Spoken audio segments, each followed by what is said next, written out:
Next topic है हमारे पास preamble. Preamble क्या, हिंदी में प्रियम्बल को क्या बोलते हैं? प्रस्तावना।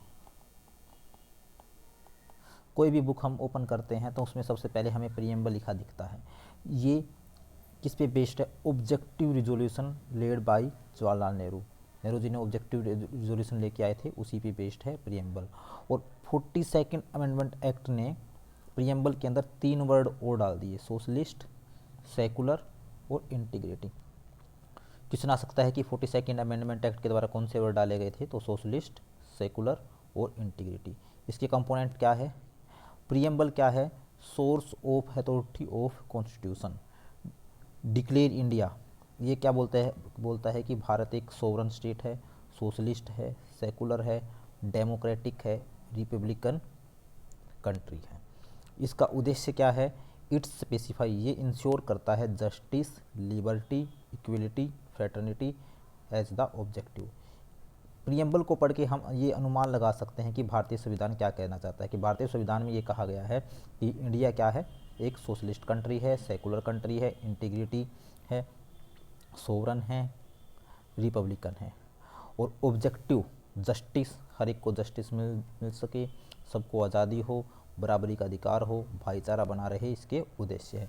कीवर्ड जो हमें याद करने हैं, जो पेपर में डायरेक्टली पूछे जा सकते हैं, मान लीजिए कि हमें दे दिया कि सोशलिस्ट किसके अंदर इंक्लूड है, ऑप्शन दे दिए जाएंगे DPSP, preamble, fundamental right.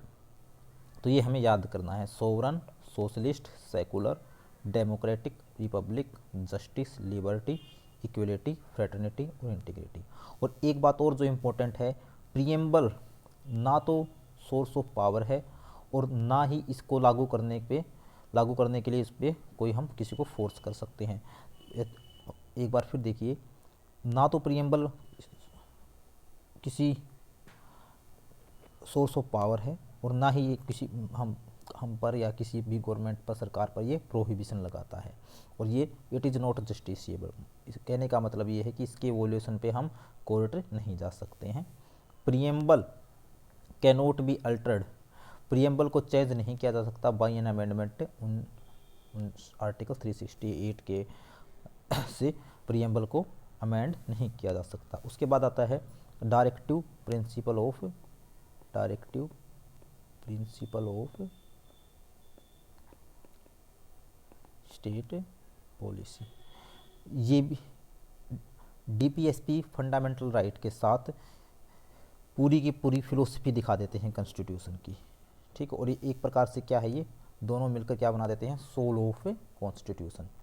DPSP resemble the instrument of instruction, ये मिलते हैं इंस्ट्रूमेंट ऑफ इंस्ट्रक्शन जो था गवर्नमेंट ऑफ इंडिया एक्ट 1935 के अंदर, उसके इंस्ट्रूमेंट ऑफ इंस्ट्रक्शन से ये मेल खाते हैं।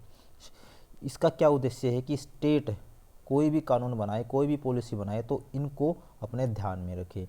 एम क्या है इनका? एम है कि डीपीएसपी ये हमेशा सरकार को ये आइडिया और याद दिलाते रहेंगे कि कोई भी पॉलिसी बने तो उसमें प्रॉपर जस्टिस हो, लिबर्टी हो, फ्रेटर्निटी, भाईचारा बना रहे और सबको बराबरी का अधिकार मिलता रहे, ठीक है। इसका मेन उद्देश्य क्या है कि इनका उद्देश्य है कि एक वेलफेयर स्टेट की स्थापना हो। ये भी प्रियम्बल की तरह नॉन जस्टिसिएबल इन नेचर है, मतलब कहने का मतलब they are not enforceable in court, ये इन्फोर्सेबल नहीं है। आर्टिकल 73 क्या बोलता है कि these principle are fundamental in the governance of the country, देश में सरकार चलाने के लिए इन फंडामेंट इनका होना बहुत ज़रूरी है। It is the duty of state, ये स्टेट की ड्यूटी है कि इन प्रिंसिपलों को कानून बनाते समय वो देखते रहें, मतलब अप्लाई करें। आर्टिकल 44 किससे डील करता है? Uniform civil code. इसका मतलब होता है सारे देश में एक कानून हो, एक कानून। फंडामेंटल राइट को चेंज नहीं किया जा सकता for the implementation of DPSP, ठीक है भाई। डीपीएसपी को इम्प्लीमेंट करने के लिए फंडामेंटल राइट को हम चेंज नहीं कर सकते। फंडामेंटल राइट का एम होता है पॉलिटिकल डेमोक्रेसी और डीपीएसपी का एम होता है सोशल और इकोनॉमिक डेमोक्रेसी, ये भी इम्पोर्टेंट है। उसके बाद है फंडामेंटल ड्यूटी। 1976 में ये ऐड की गई। Fundamental duty are enforceable by law, fundamental duty enforceable है, मतलब अगर कोई अपनी ड्यूटी नहीं करेगा तो उसको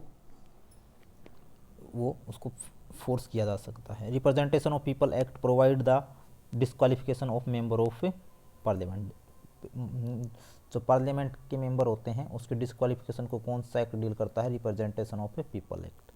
protection of civil right act provide for punishment of offence related to caste and religion, जो जाति और धर्म से रिलेटेड जो भी ऑफेंस होते हैं उसको कौन सा राइट देखता है? Protection of civil right. Amendment of the constitution 368 deal करता है संविधान का अमेंडमेंट, कौन सा पार्ट में? पार्ट 20 में। और इसके लिए जो प्रेसिडेंट की प्रायर रिकमेंडेशन की ज़रूरत नहीं होती है, स्पेशल मेजोरिटी से पास होता है और इसमें कोई ज्वाइंट सीटिंग नहीं होती है। दूसरा क्या बोलता है कि फेडरल जो इशू होंगे वो must be ratify by the half of the state by simple majority. Federal issue का मतलब होता है कि जिसमें स्टेट का भी और सेंटर का भी दोनों का मुद्दा हो, तो उसमें आधी स्टेट की भी मेजोरिटी की ज़रूरत होती है सिंपल मेजोरिटी से। उसके बाद अगर वो बिल पास हो जाता तो प्रेसिडेंट को अपनी असेंट देनी पड़ती है, हाँ देनी पड़ती, ना तो वो रिजेक्ट कर सकता है ना ही उसे वापस भेज सकता है। दो टाइप के अमेंडमेंट बिल होते हैं, एक तो सिंपल मेजोरिटी से पास कर दिए जाते हैं, मान लीजिए कि किसी स्टेट लेजिस्लेटिव काउंसिल को अबोलिश करना है या बनाना है, या स्टेट की बाउंड्री घटानी है बढ़ानी है, सिटीजनशिप रूल है, ठीक है, रूल ऑफ प्रोसीजर है, 5th शेड्यूल है, administration of schedule area, SC and ST, 6th schedule, administration of tribal area, ये जो चीज़ें हैं ये डील करता है सिंपल मेजोरिटी से।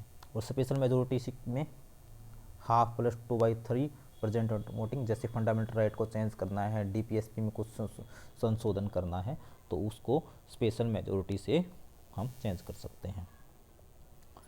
By special majority and consent of state, भाई जिसमें स्पेशल मेजोरिटी की भी ज़रूरत होती है और स्टेट की भी हाँ होनी चाहिए। इलेक्शन ऑफ प्रेसिडेंट और उसका तरीका, भाई स्टेट की पावर घटानी है बढ़ानी है, यूनियन की घटानी है बढ़ानी है, सुप्रीम कोर्ट हाई कोर्ट की पावर इंक्रीज या डिक्रीज करनी है, ठीक है, यूनियन और स्टेट के बीच में कोई डिस्ट्रीब्यूशन करना है पावर का, तो वो सारे के सारे मुद्दे में स्टेट की कंसेंट की ज़रूरत होती है। और दूसरा कोई भी मैटर जो 7th शेड्यूल में होता है उसको भी चेंज करने के लिए दोनों की ज़रूरत हमें होती है।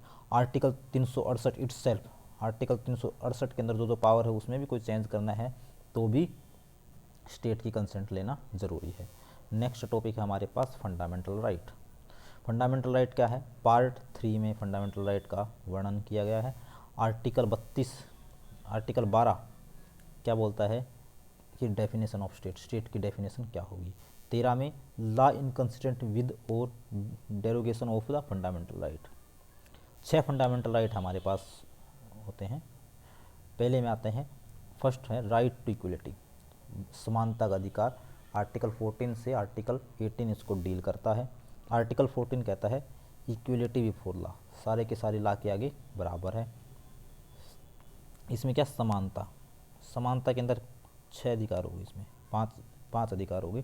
14 सारे कानून के आगे बराबर है। 15 में कोई भी डिस्क्रिमिनेशन नहीं होगा रिलीजन रेस कास्ट के बेस पे। 16 कहता है एम्प्लॉयमेंट में सबको बराबरी का अवसर मिलेगा। 17 कहता है एस प्रेस्टेंटेबिलिटी को ख़त्म कर दिया गया है। 18 बोलता है एबोलिशन ऑफ टाइटल।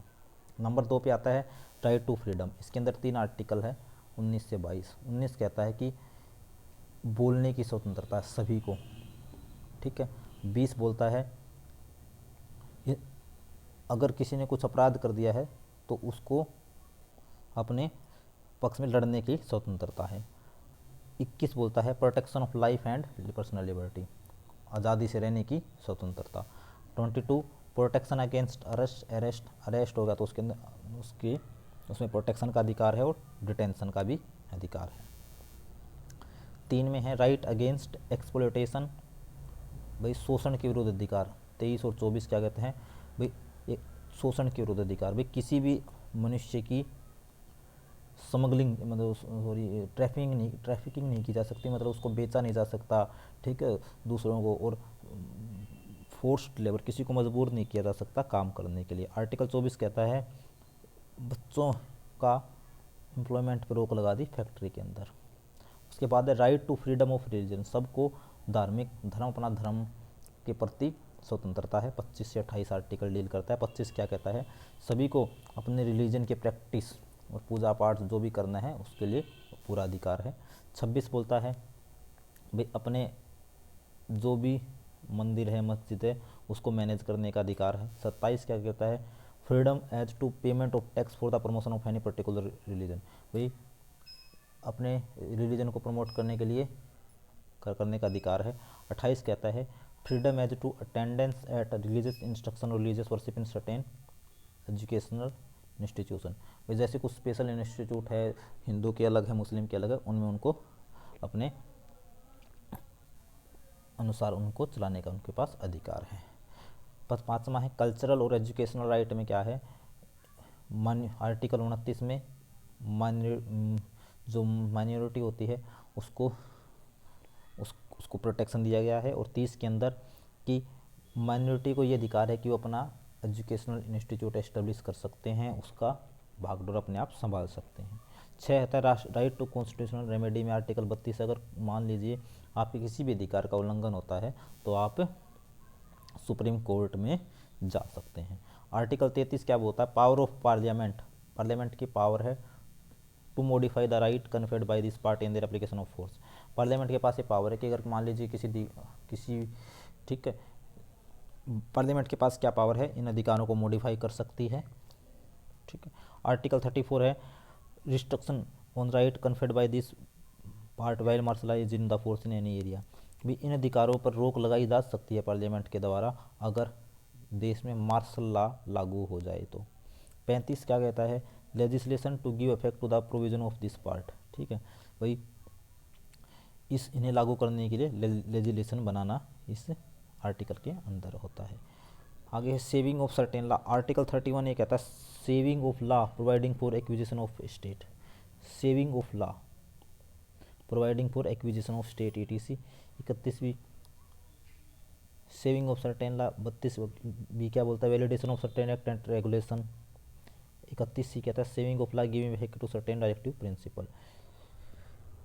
31 कहता है saving of law providing for acquisition of state, ठीक है वो लॉ बनाना कि कोई किसी की प्रॉपर्टी को एक्वायर ना कर सके। Validation of certain act and regulation, कोई भी एक्ट है उसकी वैलिडिटी को डिफाइन करना और उसको लागू करना। 31 ही बोलता है saving of law giving effect to certain directive principle, कोई भी जैसे कुछ डायरेक्टिव प्रिंसिपल है उनको लागू करने की दिशा में कार्य करना।